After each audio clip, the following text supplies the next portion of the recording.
Hi guys, Professor Davis here. I just wanted to pop on and do a quick video.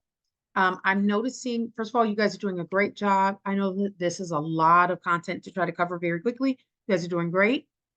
Um, I want to make sure you're really paying attention to all of the instructions. Again, just like I talked about in the first video, um, when you go into the way SNHU sets up their modules, when you go into a module and you click on one portion, there are often more links included that are imperative. And you have to read through every piece to get what the instructions are. And even the ones that there aren't any additional links, there's often a lot of information. So, just I'll share my screen really quickly. And then I'm going to talk about one specific thing, which is how to remove that sidebar from your website. But if I just share my screen really quickly, make sure I've got that page up. Back here. Come back here, little page. There we go. All right. So if you look at something like, I know you guys can't see this, but I've got little things everywhere, little bars for Zoom everywhere. If you look like something like this for the blog for last week, there's a lot of questions that they're asking you to address. Share your perspective, explain whether this and this and this and this, hit those points. And then make sure in your response that you're paying attention to what the questions are or what you're supposed to be responding to in your response as well, because I'm noticing that some of these are being missed. And I think if you take time to really look at each one, even do, which is what I always did, is to literally write that, like copy and paste them and then answer them one at a time. I would highlight them in bold and then answer them one at a time. So I could make sure I was really getting all the questions so that I get all of the points for my discussion. When we talk about something like an assignment, um, you click here and there's not much there, but if you click here, you get all of this content about exactly what it should have. Go through each section one by one. This is what your site should look like tonight. This is Sunday night. So it should have these things. You should have created a hero image. You should have created at least 3 additional images or graphics that you could use on your portfolio site. One of the things you could do is a header image for your homepage. I mean, for your portfolio page or your about page, a different header image. And by the way, I had a few people ask about the header image sizes. That is very specific. It changes. Now, I've almost always done something like 1360 by fill in the blank, maybe 500, 600, 400. It depended on the site. There are some standards. I think it's something like 1070 or something like that by, I don't remember, something like 760, I think is one of those kind of generic standards, but every site is different. So sometimes I have a giant header or a hero image at the top of a page. Other times I have it much more narrow and it's not a big, sometimes it's the entire page, the entire landing page. So this entire area would be a page. In fact, if I go to my site, I'm trying to think, what do I have now? I change my site a lot. I use it a lot for demonstration. So mine is the entire, if you can see, am I showing? Yeah. My website right now is the entire page, is the entire landing is the header. I haven't always had it like that. Many times I didn't have it like that. If I go over here to say my contact page, I don't have one at all. I just have pictures and content, just something simple. If I go to the Why Choose Us page, that I put there again, just, all of these are things I've done to illustrate things to students, but I fill the entire thing. And this time I have a motion graphic. So, and then if I go over to, I don't think my portfolio page has anything there, but if I go to facts, it's just plain. It's just, just that. I go to portfolio, no header there, no big header other than my generic header that has my logo and my navigation, but I didn't do a big hero image on that page. I just go straight into my, you know, some of my portfolio. Um, and the blog, I don't think that would need a header because the blogs automatically have images. So yeah, it's just going to be whatever the latest blog was, which was a long time ago. All right. So, but again, this would be essentially my header image for the way I have my site set up now. And then you get into the content below, but it's huge and it takes up the whole screen. I've done it many, many, many, many times where it was about, let's say, that big and that was it. And it just went to about there. And then my content started. Um, and like I showed you other pages, I have nothing. It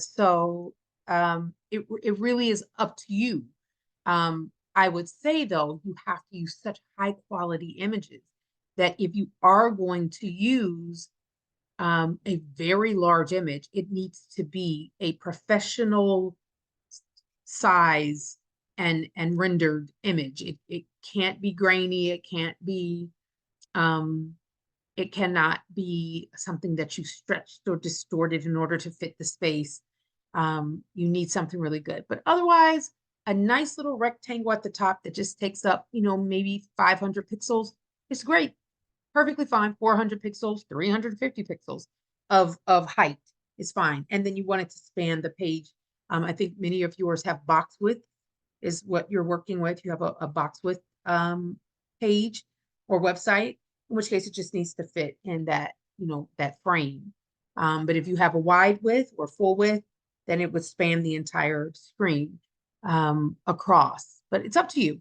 All right, now I want to quickly get into how to do something that I've noticed a lot of you guys are doing, and I thank you to this person. You may not be able to tell whose page this is, but you may. I want you guys to, I've noticed a lot of you have this sidebar. The sidebar is often automatically put in any website that is functioning as a blog because the blog, WordPress loves the blogs. It started off as a blogging site platform. And so you have that sidebar to showcase all of your blogs and the archives of your blogs. But we don't need that. Now, a lot of sites do still use a sidebar for sure, but it's for other content. It would be to show if you were in e-commerce to show sales or something, or your latest styles or something that's, that you just added, new products that you're selling. If it's a news site, it might have, the old, whatever happened yesterday news, so you can go back to something quickly, but the current today news is right in the center. But for what we're doing, a portfolio, I really don't think you would need that.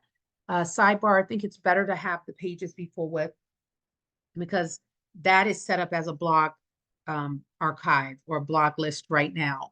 So unless you're really good at web design and you already know WordPress really well, we're going to go ahead and get rid of that sidebar. And I'm going to show you the easiest way. There are other ways. This is just the fast way. So when you land in your dashboard, I will take us back to where she would have landed in her dashboard. Go here to pages. And then we're going to go to the home page. And I'm going to go to her. Get out of here. I'm going to go to her homepage just so we have that open and we can track the change. So right now, this is what the homepage looks like. And you've got this like side area here that's just got a big bar and it's blank. Well, it would have blog. It would have your blog post. If she had blogs or whoever's page this is, it would showcase there. And it would show the archives and the dates and you'd be able to do all that. We don't need that.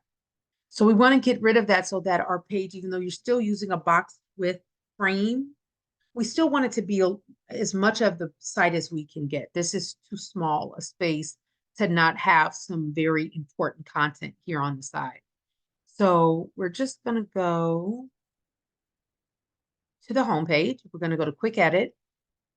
I'm going to go down here to template and we're going to change that template from default to full width. I'm going to click update. And then we're going to go back to our site. We're going to refresh. and you'll see that sidebar is now gone. We don't need that. And so there's no need to really have that unless, of course, like I said, you're really, really good at web design already. You know it, you know WordPress like the back of your hand already, and you know you have something really important you need to put there. But unless you have, 6 months worth of blocks or more, a year worth of blocks that would fill that space in for you, it's just not necessary. So if you were struggling with how to get rid of that, this is how. And there are other ways to do it, like I said, but this is a quick, easy way. And all of these have the same thing. So if you need to get rid of it on a different page, you go in there, just change it.